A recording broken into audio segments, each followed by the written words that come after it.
Yo, welcome everybody. How's everyone doing today?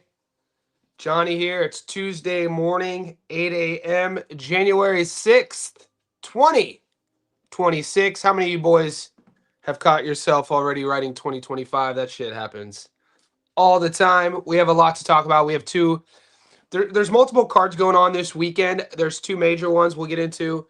I want to start with, before I start there, guys, join our Discord. We're approaching 350 Johnny Says Boxing Insiders.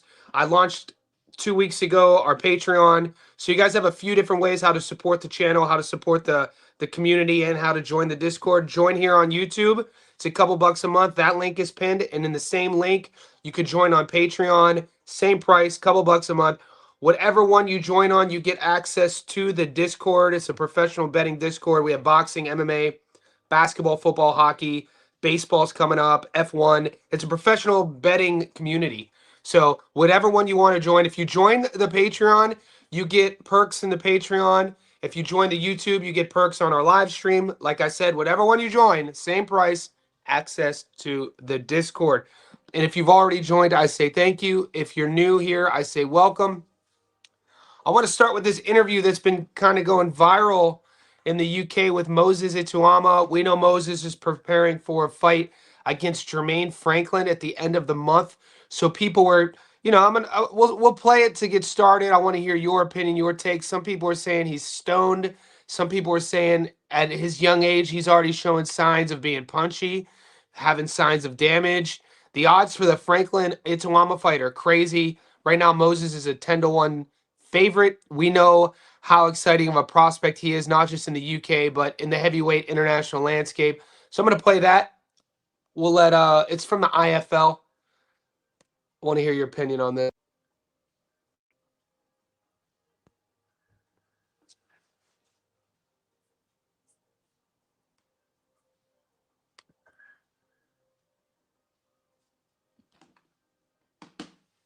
Build a website you love with Wix.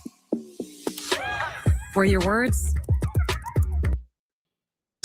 Flipping back to Saudi on a stunning night in Riyadh for yourself against Dillian White. When you saw that, well, I know you and Dillian are mates. Yeah. What? Sorry. I was just saying, I know you and Dillian are mates, and I actually used to watch interviews. There was one interview that you lot done in a car. I think it was in the driver's seat, you was in the passenger. I can't lie, it was funny. So I've watched this multiple times. My take on it is he kind of seems tired. He kind of seems exhausted. He might, who knows? I don't know him. I don't know his personality. I don't know his lifestyle. I'm not sure what the UK laws and legislation is on medical cannabis. He kind of seems to me maybe a guy who maybe took an edible. Maybe he's, drained. Maybe he's just tired from camp. But the comments on this video are pretty interesting. This is why I wanted to play it. People, some fans are sort of leaning on that maybe, this is just how he operates now at this sort of speed. And if that is the case, that would be quite shocking considering how young he is. Let's continue. You know what I mean? But I apologise. Do you know what? It was a bit of a weird week because obviously I am close with Dillian. It's not about kind of whether I'm Team White, Team Ituama, etc. It was nothing to do with that. It's just my friendship with Dillian White. Yeah, his eyes aren't red, Chris. So I agree with you there. To kind of see how that played out. I have to be honest, but I think it was nothing to do with obviously your progression as a fighter. It's just to do with my relationship more so with Dillian. Yeah. Of course, your relationship with Dillian ain't got nothing to do with me. So I was just saying, I know you lot were close. So I'm having trouble understanding him. I got to be honest with you. Appreciate the words. What did you think when it gets a bit testy here? Watch this. Turkey about he wants to see you and Usyk. What was going through your head? If the fight happens, it happens. If it don't, it don't. You know what I mean? I'm obviously he's got the ability to make it happen, but I don't see the reason why Usyk could take it. So I was like, I haven't been thinking about it. It was just it's all right to hear. Like I haven't seen. I gotta be transparent with you, UK boys. I haven't seen too much press or too much media of Moses giving interviews. I've seen him post fight, but all the fighters who watch my channel and we know as fighters the adrenaline when you're giving post fight interviews. It's a bit different. Everybody's talking really fast. Everybody's really excited. This I'm talking in the ring. They skip over the words and that sort of thing. But I've never. I don't know too much about Moses in saying, is this sort of how he operates. I'm coming at it from a strength and conditioning perspective, a guy who coaches people for a living. People hire me to keep them and get them healthy. So this is why this video is going viral, because it's people are questioning, hey, and if it's not like, let's say it's not sleep deprivation, because he looks tired. If it's cannabis, I mean, what are the legislations with the BBOC 3 weeks out of a fight? Would he be taking edibles 3 weeks out of a fight? I know, we hear stories all the time, guys going into certain fights on certain substances, but I don't know the ethics or the morality of Moses. I don't know him that well. So maybe in the comments, you guys could let me know. What do you guys think? I'm going to continue playing this. Does Moses look tired? Does he look stoned? Is this a sign of wear and tear at such a young age? And whatnot, like, will it actually fulfill itself? That's another question. I mean, as much as when people were talking about it a lot and saying, is that the right fight for Moses? Is it the right fight for Usyk, etc.? But I mean, we'd watch it obviously, and we'd be very intrigued to see what happened. But you're on like your path, and if it involves Usyk at some point, it does. It doesn't need to be ASAP right now. Exactly, but Usyk's getting old. So at 38, so. I mean, I say he's got to get a move on, but he's been knocking a lot of guys out. So, we've got to leave that. We've got to leave that man alone. He just seems disinterested to me. Maybe he doesn't like the guy. Just a couple more before I let you go, Moses. There was an IBF route there with Frank. Or he's like peeping out a girl walking. He seems like he might be staring down a. Just kind of make comment on that. So he definitely seems disinterested. With that, it was like I said. I don't know whether it was Frank Sanchez or whether it's F.A. Jagba, one of the two, I can't remember. But when I said, like, they put forward, like, 10 names, it's like, I think Frank Sanchez or F.A. Jagba, there was one of them 10 names. And then my team, in the process of elimination, got it down to 3. It was like we looked at that fight and we just thought, like, obviously, it was a title eliminator for or whatnot. But when it's against me and I beat him, it's like, all right, he was old, he's washed up. You know what I mean? I don't know what. I'm going to play one more minute. The comments you're reading, but I don't see that. I'm sorry. I mean, so it's like, especially that people have to say. He's talking about getting rid of his social media now. Dillian White out in the first round. I was like, oh no, Dillian White wasn't that age and hasn't been in the ring for this long. And do you know what I mean? It was like, I have to mention that. Yeah, no, I agree. Listen, you could knock Usyk out and there'll be people out there going, well, Usyk's 38, 39, etc., etc. Look, I'm going to play one more minute of this, and it's what he's about to say here. He's going to talk about his critics. He's going to talk about reading comments on social media. He's going to talk about deleting his Instagram. And I found that quite kind of eye-opening as well. We have to remember, these are young dudes. He's only in his early 20s. It's a totally different generation. I couldn't imagine what it would be like being 21, a professional athlete, a professional fighter, in your 20s, having to deal with, all of the noise from social media. At 40, I'll be 44 in 3 months. Growing up playing sports, playing college sports, we didn't have to deal with social media. It is a distraction. It's interesting though to hear his take on this. You see some fighters who are switched on, they're locked in, they don't even talk about the social media side of things, and then some it affects them. And I want to hear your take on this in the comment section below. Let me know what you think about this next bit of Moses. Do you think he's distracted going into the Franklin fight at the end of the month, or do you think he's switched on? But that's part of it, isn't it? Come on, like I haven't seen too many like negative people kind of downplay that win against Dillian White, and they shouldn't either. I mean, I've chosen to no longer look at the comments anyway. I've been contemplating deleting Instagram. Really? Really? Yeah. It's just like the people that I need to talk to have my number. Do you know what I mean? So if you don't have my number, I don't think I need to talk to you. What's that? The one that is it? Who's that guy that plays Spider-Man? Is that if you got a problem, call me. If you don't have my number, then you don't know me enough to have a problem with me. Yeah, I remember that quote. Yeah, I do. Watch this. Yeah, I do remember that quote. You're not convincing me. Look at Moses checking I him. remember that quote. Yeah, I do. Yeah. You're not That's convincing not how I me. talk, Moses. Listen, my heritage or where I'm. I don't know. Where you grew up? Essex. Born in Essex, yeah. Whereabouts? I was born in Chelmsford. I'll stop it here. What? Yeah, so I just wanted to start there. You know, I got that video sent to me. I woke up this morning, like 5 different people on my Instagram sent it to me. They wanted me to know. They wanted my opinion on it. For me, he just looks like a guy who's tired. God damn, he's in fight camp. You know what I'm saying? Traveling, fight camp, exhaustion. He's at the back 9 of a fight camp. You know what I'm saying? So he just looks tired to me. He definitely looks disinterested. I don't know if he has to cut weight, being a heavyweight. But, you know, I've been interviewing UFC fighters and boxers for over a decade. And I know personally from my end of things not to, even guys I have a friendship with who are pro fighters, not to contact them or not to reach out to them for any sort of interviews during a fight camp. Some like to do it, some don't. I don't know Moses' temperament. I don't really know a lot about him outside of the ring. I know he's a stellar athlete, one of the top prospects, contenders. Looks to me, you know, obviously hot-shotted for a world title soon. So all in all, he ticks all the boxes for me as a fighter.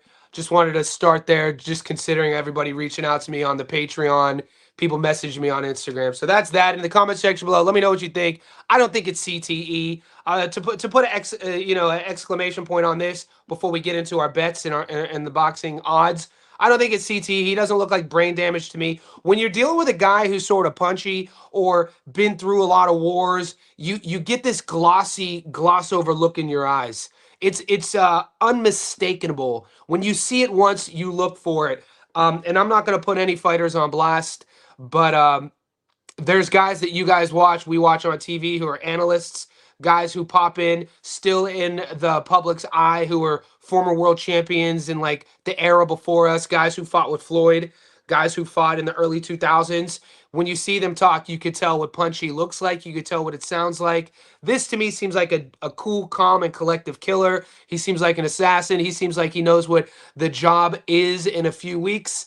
And that's just my take on it. Anybody who's sort of marketing this as brain damage, CTE, I think they're probably doing it for clicks. He looks locked into me. He looks also a little bit playful at the very end. He's kind of picking on this interviewer a bit, and I think he's doing that in sort of a playful way. But in the ring, Moses Ituama is anything but playful. If you haven't seen this guy fight, definitely tune in. He's fighting Jermaine Franklin at the end of the month on the 26th. He's a 10-1 favorite, and you know, all in all, that's my take on that. Moving forward, boys, I'm going to say what's up to the boys. All right, where are we at? PTSD. So let's pull up some of the odds. I'm going to just, sent from Pet, he may be wiser than average, but in these times, someone who's wiser than average already looks unique, and that's a bad thing. Yeah, what Chris said here. Take the house loan out on this. Take a loan out. Don't pick them to lose. Dude, this isn't a popular opinion because every time I bring it up, I never get co-signed on it, and I'm not looking for a co-sign. The fight I want to see is Moses versus Justice. That's the fight I want to see. If I'm going to be a full believer of Moses Ituama and, jump on, because I'm very hesitant to jump on the UK hype trains of any fighter. And, I love British boxing. Even when I was hosting MMA betting shows, you guys could find them on Instagram. You could pull up my old interviews of when this channel was just MMA. It wasn't called this. I had like 500 subscribers, and it was just me interviewing like Carlos Condon, Matt Brown, Stipe Miocic, Hoist Gracie, people would always, you know, bring up and ask sort of what is my favorite sort of fights to watch. I'd always say I like watching British boxing. I like domestic level British titles. I like when they pack out like a little York Hall and there's only, maybe 1,000 people in there. I like watching, when they bring the fights to Sheffield, they bring the fights to Manchester. My point is, when I see Brits though being propped up on the international level and a product is being sold to us by Eddie Hearn specifically, or even our boy Frank, I'm not saying I don't believe them, but I'm not quick to jump on the bandwagon until it's proven to me. So even with all these knockouts and how Moses has looked, I'm still not jumping on that high elite all-time great world champion bandwagon. I want to see what he looks like against Justice Huni. I don't know if that fight will ever happen. I think Justice is a great matchup for him, and I think Justice Huni is legit. The one question is the chin. You know what I'm saying? But from a boxing pure, how he boxes how big he is, Justice Huni is a joy to watch. Moses is. I'd love to see those two guys fight. Why you want to see your boy? I just want to see how Moses. I want to see that as a litmus test. You know what I'm saying? I want to see Justice, and who knows, Justice. What if Justice just swiped all of that momentum that Moses had? Johnny, would you say Agit Kaybayel also needs a Justice Huni type of fighter? Yes. Agit Kaybayel is a guy, nobody was really saying it. I mean, he's coming off, 2 or 3 fights, which he was an underdog. Riyadh season, he's kind of, just broken through. But he's another one that, dude, Kaniba, I'm not saying, Kaniba, 6'7", undefeated, has some pop. We'll see. I think 9-1 odds for Kaniba being a dog is pretty wild. Completely agree, and I know exactly what you're saying. Man, he's so quiet because he doesn't want to stand out in that social way. He already does as a boxer for his capability. Yeah. I see what the boys are saying. Huni is punchy. Punchy or chinny? Because we've seen him dropped against, he was dropped in the fight before he fought Fabio, and we know how the Fabio. I don't know if he was dropped. Who's the big? He was up. The fight was playing exactly how it played out against Fabio. It's just the fight before. His name's slipping my mind. He got wobbled in the 11th or 12th. I don't think he got dropped. And then obviously against Worley, he gets caught and he gets dropped, and the ref gave it a 4 count. To this day, that count was atrocious. To this day, that referee in the UK was horrible.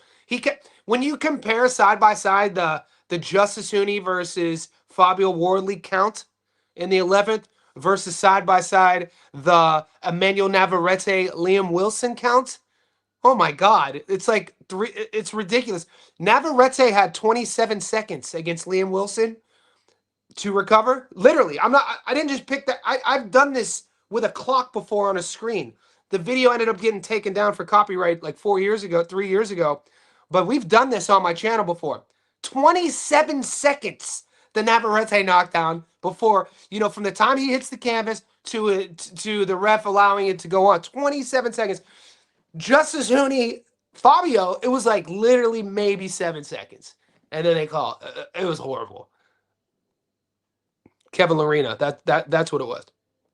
Yeah, watch the Kevin Lorena. I think it was round 11. Justice is dominating just like that. Lorena needs a knockout. And Justice did exactly what he did against. He played the game with him. He put himself in a dangerous position and got caught. He didn't get dropped though.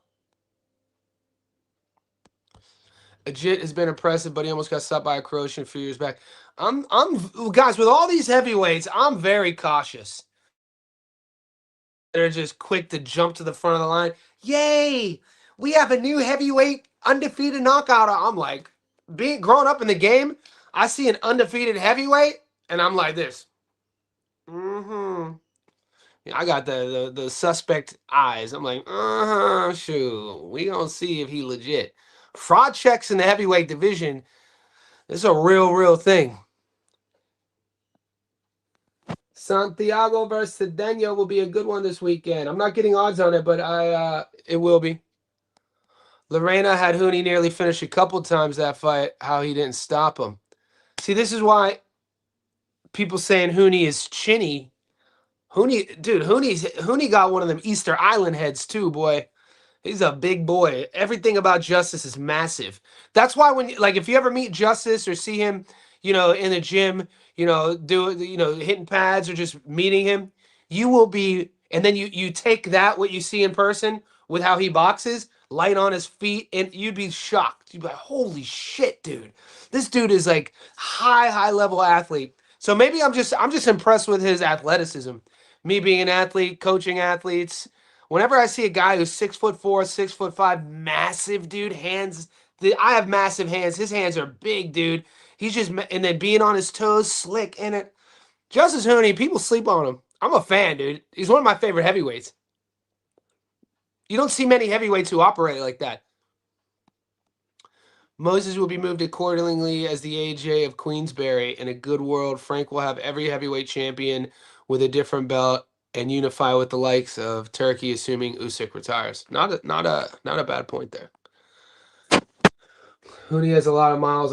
Hooney's 26 years old. What are you talking about? Hooney's almost 20 years younger than me.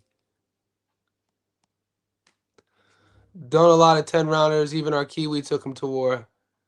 Oh, you're saying just round? See, you would say miles. I'd say ring experience. Yeah, he likes going to war. Duh, you know what I'm talking about. Terramona. He needs to move a bit. I mean, I'm tired of seeing him paired up with guys that he's like a plus 20, like a plus what? No, a plus 2,000, minus 2,000s, minus 3,000. Like, what are we talking? Can we get a 50-50 fight out here? But the thing is with Terramona, is there such thing right now at his progression as a 50-50 fight? So I understand it. He's young, just he just turned over. They need to get him pro fights. They need to get him rounds. But what good is it when you take a guy like that and you pair him up with a guy who's a plus 2,000 and he knocks him out in the first round? You're not learning anything. You're not getting rounds in. So, it's an interesting one. Hooney versus Parker down under. Let's go. Down under. That'd be a great dude. I would be right there if that fight ever goes down. Terramona gonna be promised for most people. He is now. He's mean too. Long, power, mean. He moves. He's actually tricky. He got some class to him. I'm betting big on Navarrete to win against Nunes. I can't wait for that fight. Fingers crossed they both go into the fight healthy. Sugar Nunes, he's definitely going to be undersized. Navarrete, we know with Navarrete, every time Navarrete fights, we're going to see something. We're going to see a head clash. We're going to see elbows. We're going to see low blows. We're going to see something. There's always some sort of, lack of better terms, fuckery that goes on in Navarrete fights. I'm here for it. Vaquero! Hooney Parker, who you got? Hey, I don't do fantasy fights, big dog. I don't do predictions on fights that aren't official. Terramona was sleeping everyone in the amateurs. He got big power. He should have beat Jalalev in the Olympics. Yeah. Yeah, the footage of you don't see many guys in the Olympics cracking heads like he does. James, what's crack? I'll be there right in my backyard. Me too, big dog. Mike Tyler, my guy. What's up, playa? Chris says you build up your record to get cash out yourself one day. That's what all these easy. Yeah, you have to move a certain way. They get a guy to go 10-0 finally. Exactly. And this is Chris is a fighter.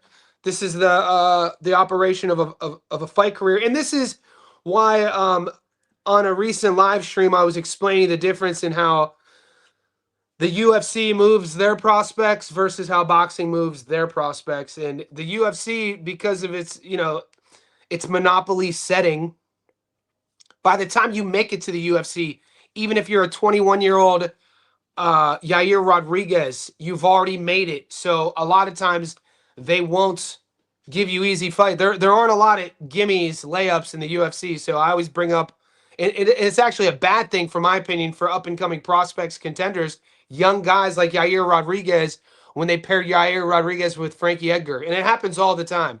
And this is something that Dana White, he doesn't take care of his prospects. He doesn't take care of his veterans. The UFC is a fucking blender. The youth eats the old in the UFC, but sometimes every now and then that goes the other way. You can see the old eat the youth when Frankie absolutely destroyed Yair, a fight that never should have even been made, considering Yair's trajectory, where he already was, already selling out arenas in Mexico, a beautiful striker. And Dana's like, you know what, big homie? I don't like what you said in one of our meetings. I'm going to pair you up with a double champ grappling wrestling nightmare cardio machine named Frankie Edgar. And I know you struggle with grappling. Here you go. And Frankie Edgar beat the fucking piss out of Yair. And Yair was, in my opinion, I don't think we ever got to see the best Yair because of that ass beating. And he had taken a couple years off of that a couple different times. And I blame that on the system. So I say all of that to say this, Terramona, all boxers come at whenever they turn over, they have to get moved in a certain way.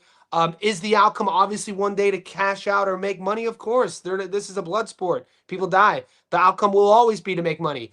But along that journey as fans, you just have to expect a lot of favorable matchups as they're climbing the ranks.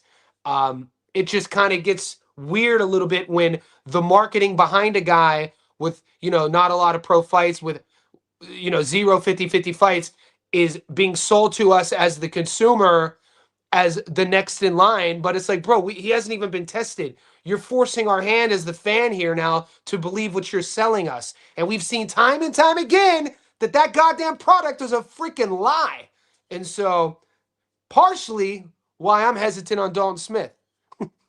It's all fucking connected. It's all connected.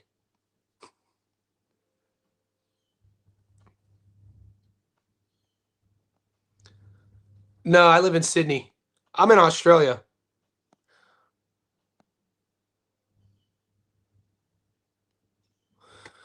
I'd love to see back-to-back cards full of heavyweights, or at least 3 of them. A heavyweight card would be dope. An international heavyweight card would be dope. We saw that a while ago, didn't we? Agit Kaybayel, TKO, Subriel money line. I like it. I like the issue. I love the Matias money line. I'll pull the odds up in a second. We're getting him at what, $1.72 right now, which is great on its own. 72% return on a bet, depending on your unit. Great as a parlay piece. But Agit Kaybayel to win by knockout against Canelo is only $1.40, I think. Maybe even crashing, maybe lower than that. I'll pull the odds up. I generally don't like to play knockouts if it's below $1.70. You have your instances, you have your rare examples where I will, but generally, Canelo, he's a guy. Johnny, what's your thoughts about guys like Ryo and joining Zuva Boxing? Do you think it'll become something good? I think all competition is good for everything. We talked about this last week on the stream. I think in any measurement, in any part of the world, in any form of business, competition is good. So I live my life the law of abundance. Anybody who's saying that a new boxing league is bad for boxing, they're coming at it from a scarcity perspective. Competition is good.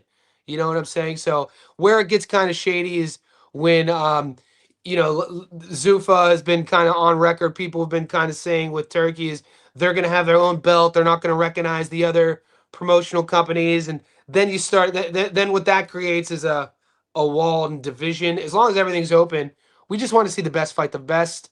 I think, in more organizations give more fighters like Ryo more opportunities to make money. We want to see these guys succeed. We want to see them fight the best.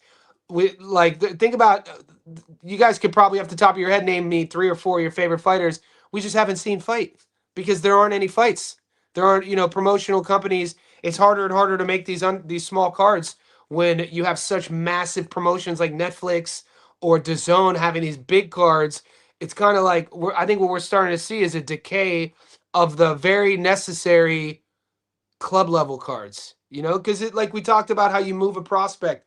Those club level small promotion cards are very important. So these guys can get rounds in, so these guys could get professional experience. If all we have are the big ones like Zuffa and DAZN and Ring, and then you're creating sort of a bottleneck just for that higher tier of competition. And I think over time, what that'll create, that becomes a detrimental to the maturation of the sport itself, because guys who are trying to come up and trying to get opportunities, there's only so many spots. So whenever there's a new promotion that hits the streets, I'm for it. Is it fair to say Kaneba could be on the same level? Adam Kanaki has some pub. Remember, he had a little bit of snap to him. People were on it. People thought it could be bro, I like Pro Box. Kyle, what's your take on Pro Box? I'm a fan of Pro Box. I like all their cards.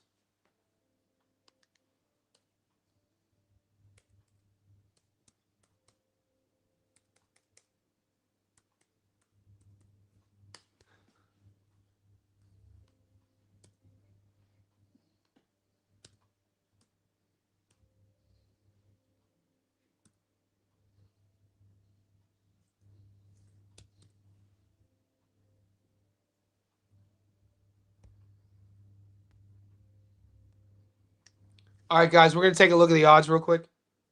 While we're here up in this motherfucker.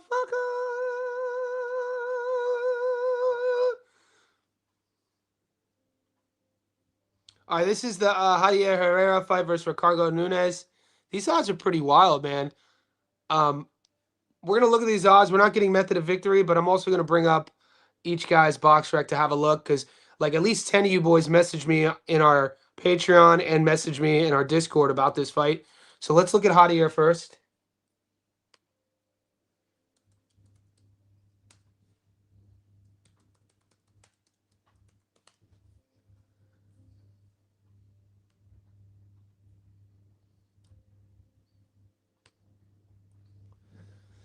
And the boxing fandom gets excited whenever you see a 23-year-old fighter with a record of 17-0 with 15 knockouts, right?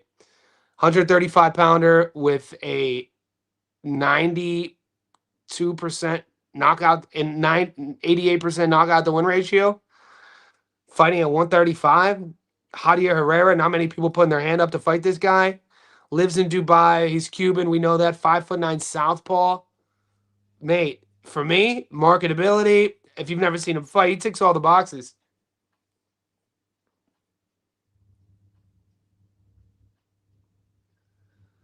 I think he's been moved all right, but he has to take a jump soon enough. Is this the jump?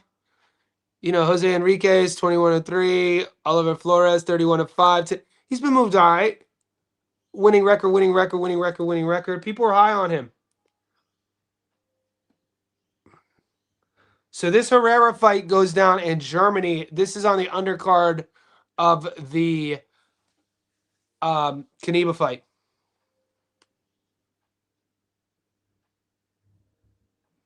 So let's look at this is Ricardo Nunes, 26-7, 22 knockouts. So guys, we're getting treated to a fight at 135 with two guys with one with an 85% career knockout to win ratio, the other one with an 88%. One guy 17 pro fights, another guy over 30. Nunes has been stopped, lost 7 times, been stopped 3 times. Cuba versus Panama and Germany. Let's go.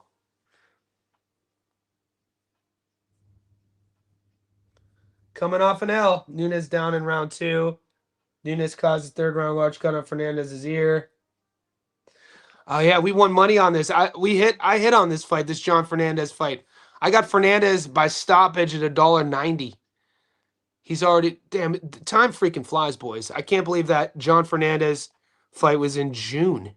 July, August, September, October, November, December. 7 months ago is freaking ridiculous. We cover so many fights on the channel.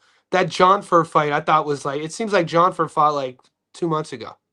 So he's coming off a loss. Yeah, this seems like this is easy money. He gets to fight a guy with a lot of knockouts. He gets to fight a guy who will punch back. He gets to fight a guy with over 30 pro fights. I don't mind the way they're moving Javier. But I'm definitely not betting this if all I could get is that. And the odds, and that's all they're giving us. Yeah, that's all they're giving us. That's my take on that. It's only Tuesday morning here in Australia. It's Monday in the States. So by the weekend, we'll be getting props and we'll have a look at it. Now let's have a look at the Caneba odds.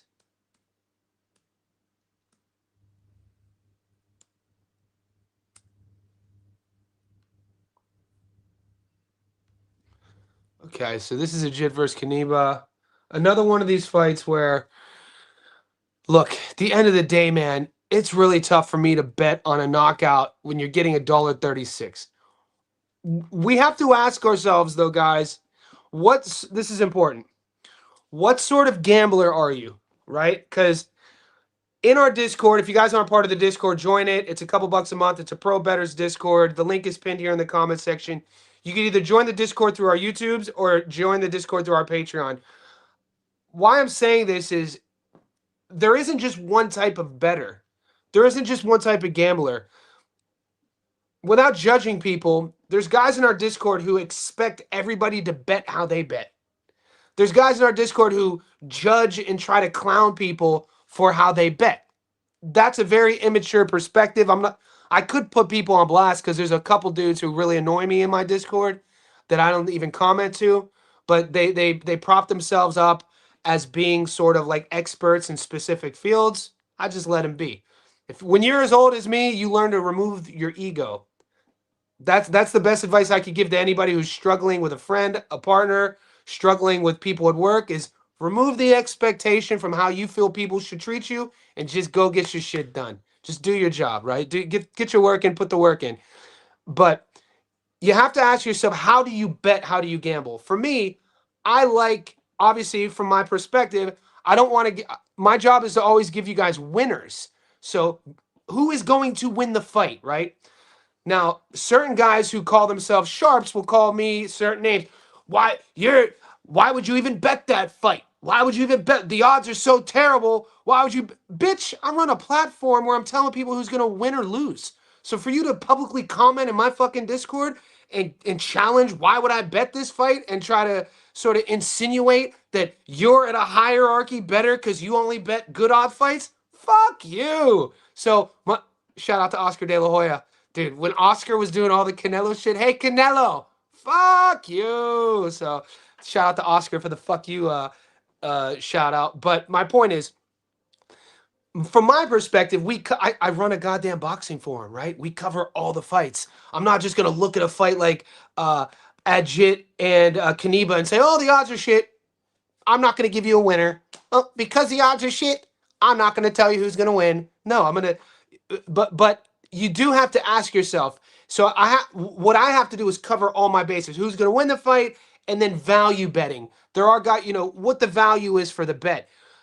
Kaybayel at $1.36. There isn't value to pick him to win by knockout, right? All the money is on. That's where the popular money. That's not smart money. That's all the popular money is legit to win by knockout. I mean, Damian Caneba is a real dude, man. Maybe fight go the distance. Maybe the over at $1.83 when we get, and this is where now we're looking at value betting, and that's where the value is going to be on this fight. $1.35 to win by knockout, and if he hits, like, this is the thing in boxing forums. If you take a jit to win by knockout at $1.35 and then he win and then it hits, don't share the ticket and call yourself the best in the world. If you're taking a $1.10 guy, if you're taking like three guys at minus 900 and they all hit on a 3-leg parlay that gets you 28% back, don't say you're fucking the man. You know what I'm saying? But you did win. That's where I'm trying to educate people on the fact of there is a thing called value betting. Now the value, it's probably going to be something along the lines of the over, under. This is where you have to get real sort of tricky and sexy with how you're seeing this matchup. They are heavyweights. Both guys knock people out. That's why the over-under is $1.83 both ways. So if you get the over-under right, you should be more like that. That's something more to brag about than picking a jit at knockout at $1.35. You see what I'm saying? Because you increased your value, you increased the risk, but you got your money right. And now your money's right. Now your mind's right. That's a little bit of free game for that ass. Where are we at now? All right, we're going to move on now. And we're going to be talking about this fight all week, guys. We're going to be talking about this fight all week. Wherever you are in the world, like this video, subscribe, do all that fun shit. Get in the Discord, support me on Patreon. If you support me on Patreon, if you support me, become a YouTube member here to get a star and more accessibility. Whatever one you do, it's the same price. And you get access to our Discord. We're approaching 350 JSB insiders. Getting exciting out this mug.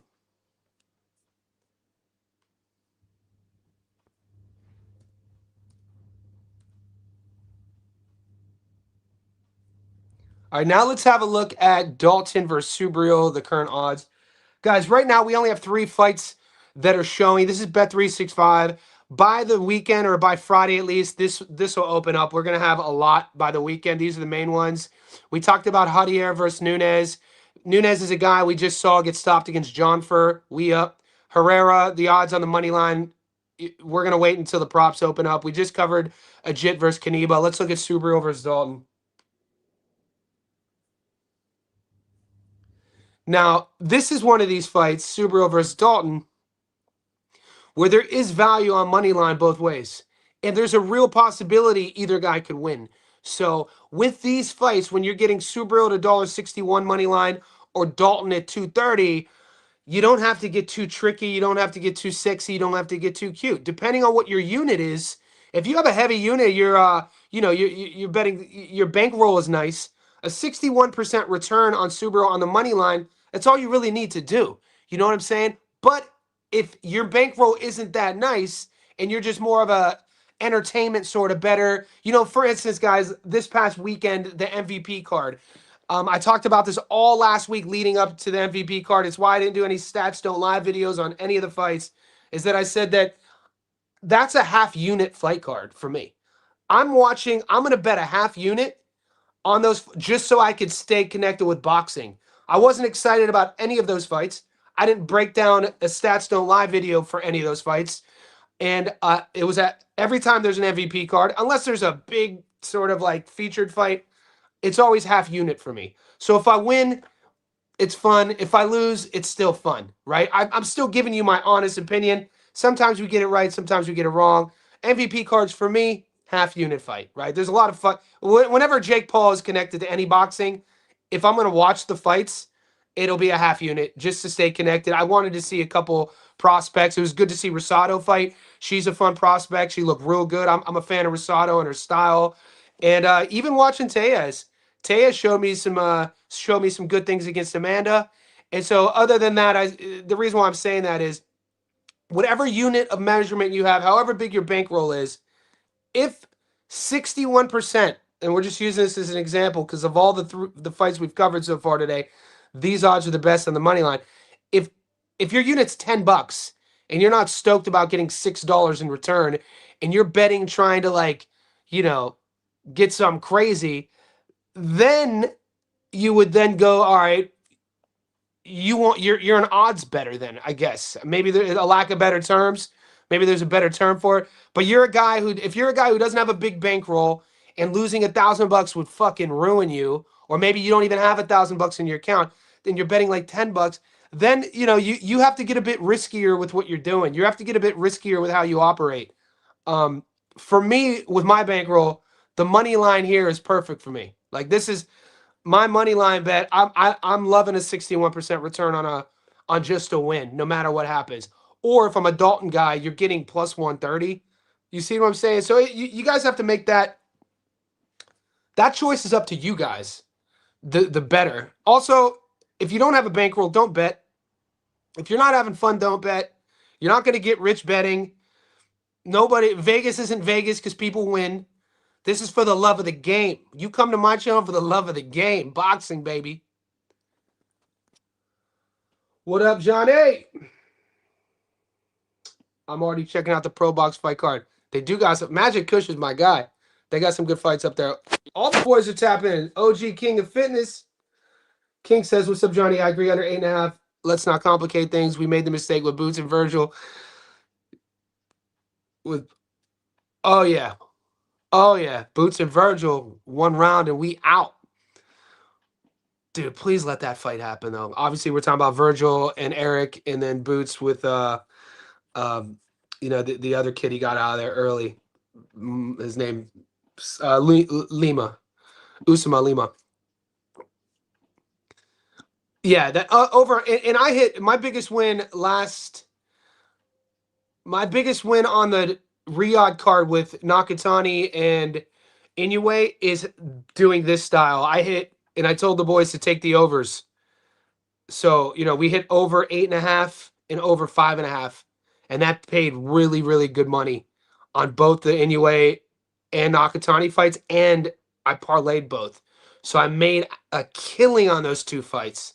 Now, the heavyweights, when you're thinking about heavyweights who have a high knockout to win ratios, it's always going to be stressful no matter which way you cut it. You know what I'm saying? You're going to be stressing out if you're taking the under. You're going to be stressing out if you're taking the over. It just comes down to your read, what you see, where you are. Are you up? Are you chasing? Also, fight betting strategies change if you're chasing. If you're chasing, I'm the type of guy, I don't chase, but if I ever would, I'm going like a quarter unit to chase. I lived in Vegas for 2 years. I had a roommate that I had to kick out because he was a freaking degenerate gambler. I'm talking, I can tell you horror stories how big of a degenerate this kid was. So I know what it's like. The last thing you want to do is chase and you're borrowing money. A chase for me is like, all right, I lost my first parlay doing a half unit. There's still 2 fights left on this card. I'm going to do a quarter unit just so I can get action and juice to stay tuned for the next 2 fights. A chase for me is not, I just lost $1,000. I need to make $5,000. That's fucking stupid. Don't bet that way. You're a moron if you do that. No offense. You're still my friend. I'm friends with a lot of morons. Not really. Used to be. We have to evolve, boys. Let's go. I don't think Kaniva better than Big Bang Zhang. I don't think. Styles. Think about that, Styles. Hey, Johnny. I don't see the Polish guy winning at all, and it didn't make sense to me why Tommy thinks a 5,000 favorite against the guy that I'm not. Don't take my betting perspective wrong. Look, Chris, you're kind of new to our Discord. You're an OG to my channel. I think, Chris, you came to the Discord like a month ago, right? And you're a beast. But over the last 6 months, what I do in the Discord is I share information that comes to me from guys like Paulie, guys like Tommy.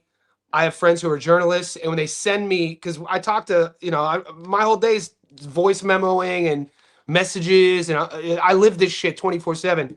So when a guy like, if I get I just share it in our group. So I don't look too into that. It's just you're getting an insight into how what he's seeing. Matias said recently, Dalton wins, he's going to need to send Matias to the hot. Matias said recently, if Dalton wins, of course, dude, Subriel Matias is a sword guy. SWORD. A sword guy where I was coming up is a guy that you're going to have to take your sword to him. Subriel's a sword guy. He's seen it both sides. You tell this kid has been on the other end of a dude passing away in one of his fights. So he knows that could happen to him.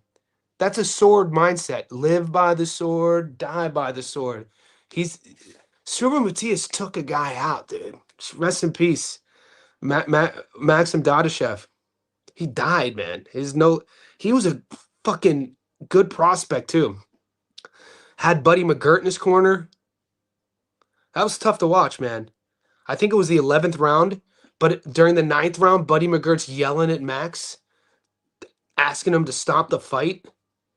And like Buddy knew, like he was fighting for his family, and he knew what a loss would derail the trajectory of what he had built. So he kept fighting. Shit bums me out, man. It's why I don't let dudes talk shit about fighters, and I'll call somebody out if they're calling fighters bums and shit. People die in this sport, man. People need to have some respect. I don't think Dalton is something Matias has. I think Dalton is. I'm not impressed with Dalton. You were hot on Holmes and lost. Yeah, of course, nobody's ahead it. I took Han. Damn it, Bobsy. Yeah, it was the MVP card. My saving grace was I didn't go into it betting. But those are over time. You guys, I'm sure you have your own rules about how you bet. Some guys don't like betting. Like for me, I don't like betting domestic heavyweights. I don't like betting domestically a lot, actually, believe it or not. I don't like betting MVP cards. I have my no bet list. Yankee Rivera's definitely on my no bet list. Albert Gaziev is on my no bet list. You get my point. I'm just bro. We appreciate you. I'm just speaking my mind from my own perspective. I'm a critical judge of the top 10% of fighters. I've been betting on fights. Yeah, no. I respect that, brother. What Chris's comment is here is a direct example of our group. We don't run echo chambers. There's nobody in this group would ever let me just talk shit if they think I'm wrong. Don't.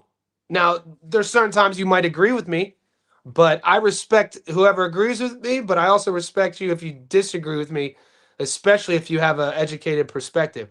I'm not married to any of my ideas either. It's not like I'm going to stand on a hill and blah blah blah. Like, no, this is part of, kind of my church a little bit. I'm out here learning. Bob C. Matias is coming to give it. Oh, I really like the New York crowd. I like the Puerto Rican crowd. I like the fact that for Subriel, I like the fact that Dalton has to travel. I like the fact that Subriel's the A side. I don't think Dalton has ever fought a style like Matias's before. Whenever you fight Subriel Matias, you can focus and you can harp on the holes in his defense and how he gets hit a lot and how that style doesn't age well, but it's aging well enough for me. God damn it. I've seen him level up since the loss to Liam. I thought that was it. Just even the fact that he was able to get his belt back to me is pretty crazy. Did I have him losing to Puello? I did. I had Alberto Puello up slightly. I thought Alberto Puello won by 2 rounds. Got to be honest with you. Alberto Puello uses the entire ring. He's a southpaw. He's long. He's slick. He's real good. He's been in there with some really, really good guys. Dalton Smith hasn't. Dalton Smith, athletic, uses his angles, doesn't really fight from his toes. Not a one-punch knockout guy. He does counter. He's a good counter boxer. I just don't. I don't have trust. I don't have trust in the Brit. That's what it's going to come down to as well with my money. A British kid who's never been tested at the world level, who I feel has been oversold to us by his promotional company, coming off of a performance which I wasn't impressed with, going to the States, fighting in New York, fighting in Brooklyn against a world champion like Matias. That stressful style on the front foot, volume, pace, output. What is Dalton's path to victory? How is he going to negate the pressure and pace? Because Dalton, unless Dalton goes out and boxes the ears off of Subriel and wins a clear decision, you got to remember the politics of boxing. He's not coming. Dalton Smith isn't coming to New York in winning a close decision. I'm sorry. That's not going to happen. Do you know who's promoting this fight, too? Did you check who the promoters are for this fight, boys? Subriel Matias, most punches thrown is the best stat at Bet365. Let's see it. Ali, Points TV, my guy, always coming through with the props. Let's see it.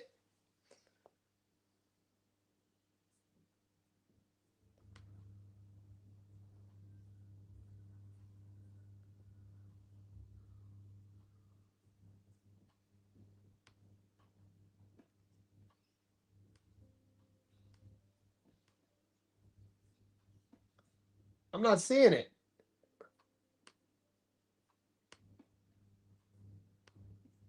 Am I tripping? Where are you seeing those props at? Bet365. Am I missing something? Single game.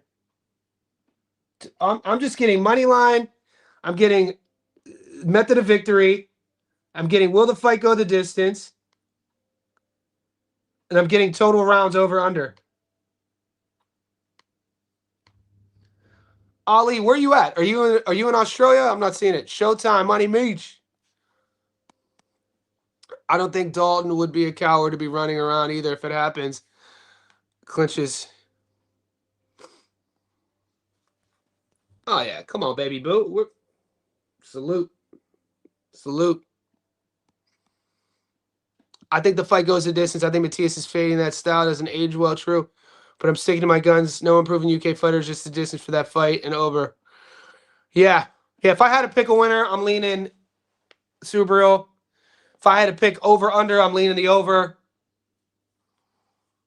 Maybe a knockdown prop. I wouldn't be against a knockdown prop. We have to see those things open up. Is any fighters that will fight this month on your no-bet list? I have to look. I think Matias, after winning against Puello, is even more danger for Dalton. So many things. I agree, Pet.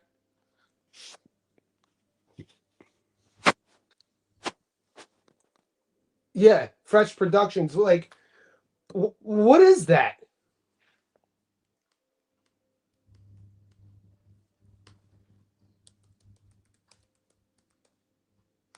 Is that weird to anybody? Like, Fresh Productions is promoting this fight?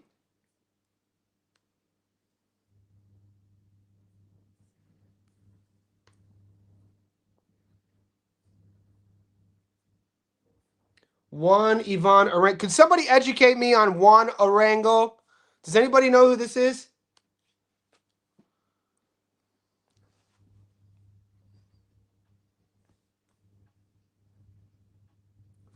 So this is the fight card in Brooklyn. Promoter Juan Ivan Arango, Fresh Productions. Here's the whole fight card. Dude, that Nestor Bravo versus Campa fight is a fucking fight, boys. Keith Colon versus Guevara. But that Nestor Bravo fight versus Pedro Campa, that's a fun fight. I want to see odds on that one. We're not getting them yet. Javier Cintron versus Rodriguez. Bro, look at those records. This is a fun card, boys. Santiago versus Cedeno. This is a fun card, boys. Inseni, and now we're getting in a bit of the weeds. That just excited me a bit more. I didn't realize that Nestor was on that fight card. I actually didn't even know that Cedeno. That's a fun card. And that's what I'm saying. So guys, Fresh Productions. Listen to my boy J Ron. Subriel's promoter. So when we're thinking about the politics of boxing, when we're thinking about where our money's going, we could do the tactical breakdowns. We could do our film study, which I know we all do. And if you don't do it, it's why you watch the channel, because you know I'm going to be doing it. But you also have to take into consideration things like this. Where is the fight taking place? Brooklyn. Who's the champion? Subriel. What sort of crowd is that going to be? Barikwa. Who's the promoter? Subriel's promoter.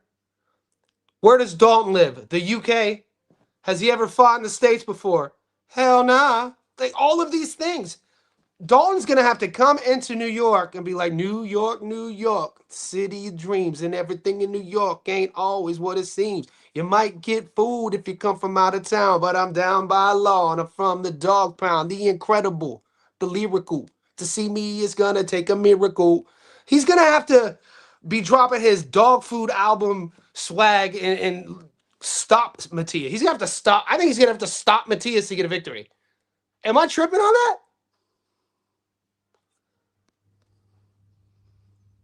Yeah, what was? Do you know what the drama was? Were they just trying to freeze my man out? Bob C, you're in the Discord. Bob C, did you listen to the voice note I sent from Tommy Ranone? Tommy's a buddy of mine. He has a show on YouTube with Paulie Malignaggi. They've both come on my channel in the past.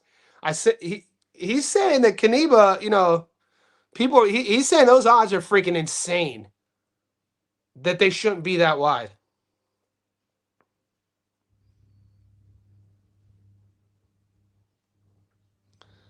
Kyle. Eddie Hearn is his promoter too. Eddie is promoting. Is he back? He's not backing Subaru again, is he? Eddie's shady like that. You Eddie, or he's Dalton's guy, right? Obviously, that makes more sense. My thing with Eddie is you lose one fight and he just fires you. Yeah, he's Dalton. That's what I thought. It gets kind of confusing a little bit lately with Eddie Hearn and how he moves. Sometimes.